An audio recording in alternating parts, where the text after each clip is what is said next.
Why does it take us so long to learn Spanish?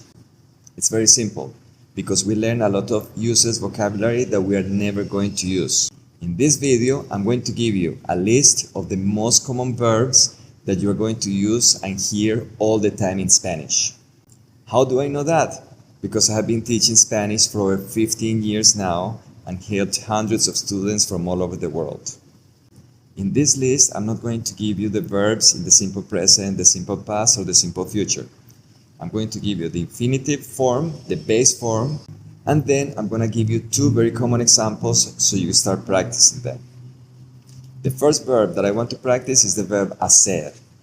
Hacer is basically to do, but like I said before, you can use it in many different ways. Let me give you two examples. Hago ejercicio todos los días. I exercise every day. ¿Qué haces el sábado? What are you doing on Saturday? In Spanish, we use the simple present also for the future. So the sentence says, what do you do on Saturday? But it means, what are you doing on Saturday? What are you going to do on Saturday? That's why the simple present is so important.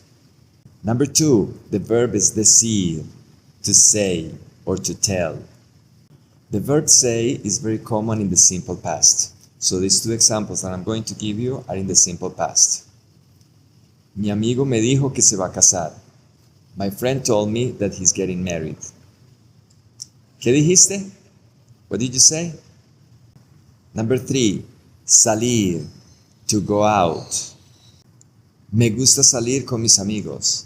I like to go out with my friends. ¿Quieres salir esta noche? Do you want to go out tonight? Number four, venir, to come. Ya voy. I'm coming. These are very good expressions. You cannot translate it literally. ¿Vas a venir a la fiesta? Are you coming to the party? Number five, llevar. Llevar has many meanings. To carry, to take, for example. Una pizza para llevar, por favor. A pizza to go, please. ¿Cuánto tiempo llevas en España? O ¿cuánto llevas en España? This is an amazing question. How long have you done something?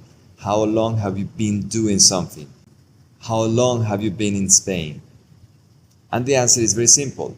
Llevo. Llevo 2 años en España. I've been living in Spain for 2 years. Number 6. Dar. To give. ¿Me da la cuenta, por favor? Can I have the check, please? Remember, when we go to a restaurant, we don't say, puedo tener. We say, me da, me trae. In Colombia, we say, me regala. And I know that in different countries, there are different phrases as well.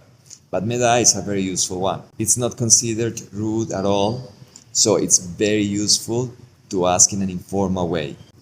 Many people think that the correct way of ordering food is quisiera or me gustaría, but we don't really order food that way.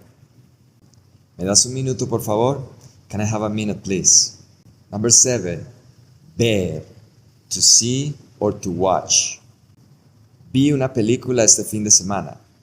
I watched a movie this weekend. ¿Vas a ver el partido esta noche? Are you watching the game tonight? Number 8. Volver or regresar. To come back, to go back, to return.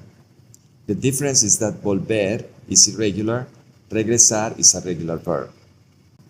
Vuelvo a casa a las 6 o regreso a casa a las 6. I'll be back home at 6.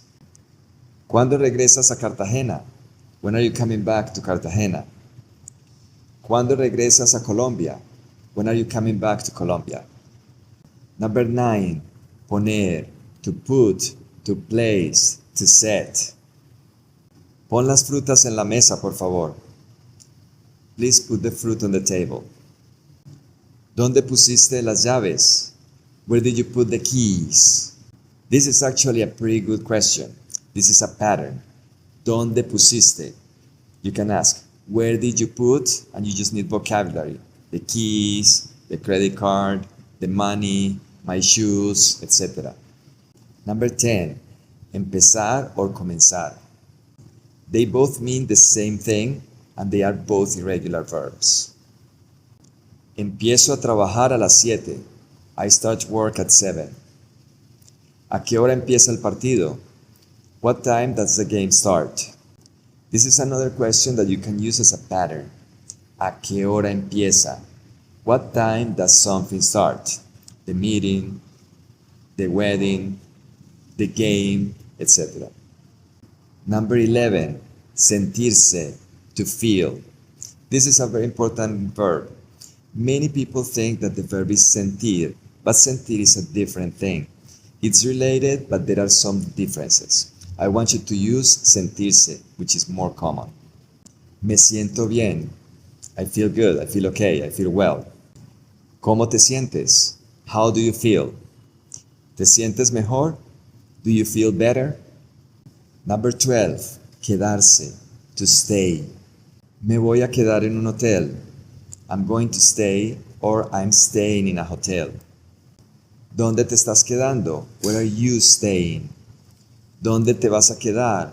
Where are you going to stay? Where are you staying in the future? ¿Dónde te quedaste? Where did you stay? Number 13, tomar or beber, to drink. Me encanta beber vino tinto. I love drinking red wine. ¿Tomas café todos los días? Do you drink coffee every day? Yo no tomo café. I don't drink coffee. Soy colombiano. I'm a Colombian, but I don't like coffee. No me gusta el café. 14. Buscar, to look for. Pay attention to this verb. In Spanish, we don't need the preposition for. Buscar is already to look for, so we don't say buscar para or buscar por. Estoy buscando mis zapatos. I'm looking for my shoes. This is another pattern that you can learn. Estoy buscando. The only difference is, when you are looking for a person, you will add the preposition a. Estoy buscando a mi esposa. I'm looking for my wife. Other than that, you can just say, estoy buscando mi camisa, estoy buscando mis llaves, I'm looking for my shirt, I'm looking for my keys, and for anything. You just need vocabulary. ¿Qué buscas? ¿Qué estás buscando? What are you looking for? Number 15, encontrarse, to meet or to meet up. This is a very useful verb.